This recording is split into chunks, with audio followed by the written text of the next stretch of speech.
Let's get right to today's voicemails. Isn't it good? Don't forget, send some in for Labor Day. We're going to play a bunch of them on Labor Day. Benny, what do we got? We have a viewer wondering where he can find your show.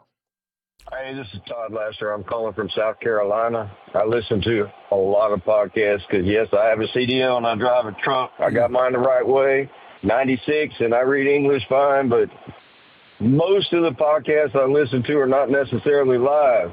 Day before yesterday, you said you kind of didn't really want Trump to come on while your show was on. I say, go on and record your show just like you normally do and put it up on somewhere like Rumble where you can watch it any time. I mean, I hardly ever miss War Room. Don't mean I get to see War Room while it's playing. You know, I listen to you. I listen to a bunch of them. But I'm just saying, record the show. Put it up. I can watch it when I get a chance.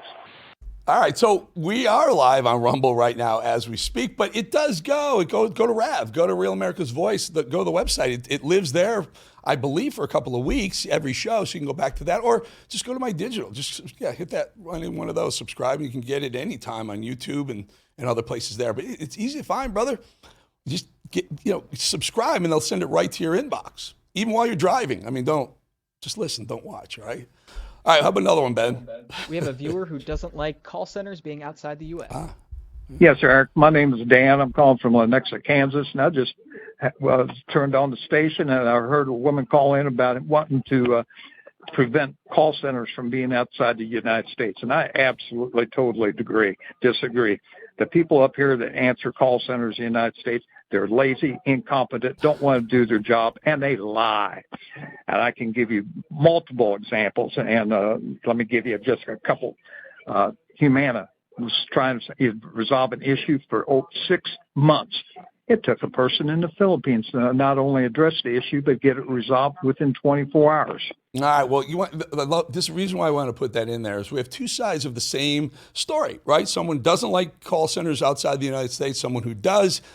This is what this is all about. You're calling in with voicemails, and you're talking to each other through the show. I love this. Benny, what else? We have a viewer who likes your takes on the market. Got it. Hey, Eric, I just want to say I love it when you start the show out with the market and a recap with what's going on. That's one of my favorite parts. I just love your show. I love you, and you have a great, great day. Thanks, Eric. Thank you. We're going to start with the market. Look, we start the show at 4 o'clock. The market just closes. There's a long history there. And again, the best thing for the Republican Party, the best thing for Donald Trump, the best thing for MAGA is for us to have strong markets going into 2026 and again into 2028. This is how you win elections. Don't hate them. Don't hate the Wall Street guys. It's going to be okay. If you want them to support your candidates, people will vote for who's ever the strongest in the economy. Like it or not, the markets are a big portion of said economy. Prices too, I get it, but we'll continue to keep an eye on it. Okay, Benny, what else? We have a viewer who wants your thoughts on George Soros. Hi, Eric. I'm calling you from Oak Creek, Wisconsin. And right now I'm looking out in the backyard to make sure the coyotes aren't going after my cat. They're really bad this year in Oak Creek. And what's really bothering me is this knucklehead named George Soros. Now, you're my financial guy. I like the way you say stuff. I don't have to listen to all this pontification. You get to the point. I would like to know how this clown is waltzing into my country like Fred Astaire with $3 billion and waltzing out like Ginger Rogers with $5 billion. I can't figure it out. Thank you, sir. You are the man for the job. Thank you. So George Soros made $3 billion by betting against the British economy. He shorted the British economy, the British pound, and pushed it down, market tanked. People suffered. And Soros made his original $3 billion. He took it, came over here, and he's turned it into, I believe it's $6 billion, if I'm not mistaken, with his boy wonder Alex Soros. And they've used that money to buy our elections and become very politically savvy. We're going to do a big takedown of George Soros on the Labor Day show on Monday. I hope you watch that. It's going to be an interesting show. We're going to dig into George Soros and his tentacles into our government, into our society, and how and what we can do about it. I think Trump has already noticed it.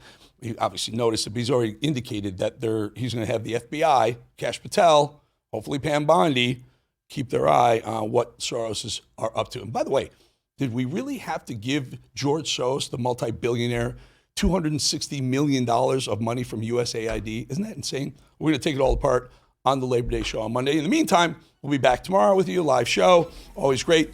Bannon's up at the War Room next. Have a great time.